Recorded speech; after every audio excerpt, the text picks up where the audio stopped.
सैयद मोहम्मद फजलुल वारी की अदालत ने शादी का झांसा देकर यौन शोषण करने के मामले में सुनवाई करते हुए आरोपी मोहम्मद अफरोज को दोषी करार दिया है और 2.5 वर्ष के कारावास की सजा सुनाई है।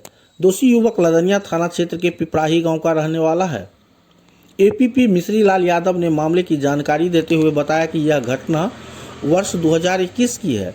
पीड़िता जब एक दावत में शामिल होने जा रही थी, तभी आरोपी मोहम्मद अफरोज ने सुनसान जगह और रात के अंधेरे का फायदा उठाकर उसे एक खाली घर में बंधक बना लिया और उसके साथ जबरदस्ती शारीरिक संबंध बनाए। घटना के बाद आरोपी ने लोकलाज का डर दिखाया और शादी करने का वादा कर युवती को चुप रहने पर मजबूर कर दिया। इसी झांसी में आरोपी लगातार पीड़िता का शोषण करता रहा। जब 1 साल बीत जाने के बाद आरोपी मोहम्मद अफरोज ने शादी करने से साफ इनकार कर दिया, तब पीड़िता ने हिम्मत जुटाई और 2022 में कोर्ट में परिवारवाद दायर किया। कोर्ट के आदेश पर लदनिया थाना में मामला दर्ज हुआ और पुलिस ने जांच के बाद अपनी रिपोर्ट न्यायालय को सौंपी। लगभग 4 साल तक चली कानूनी प्रक्रिया के बाद अदालत ने साक्ष्य और गवाहों के आधार पर अफरोज को कसूरवार पाया।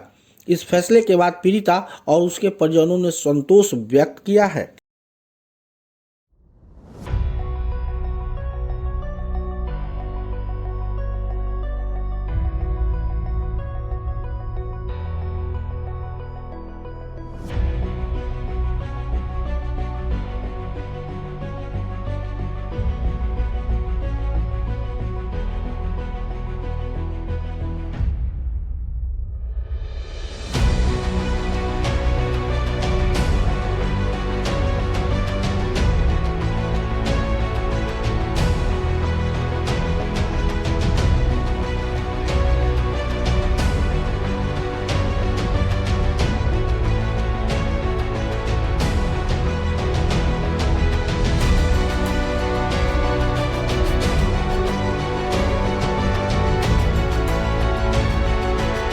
बेनीपट्टी विधानसभा और अरेर दक्षिणी पैक्स, अरेर गैस एजेंसी, अरेर डिजिटल हाउस पूरा परिवार के तरफ से अपने समस्त मिथिलावासी के 26 जनवरी गणतंत्र दिवस के हार्दिक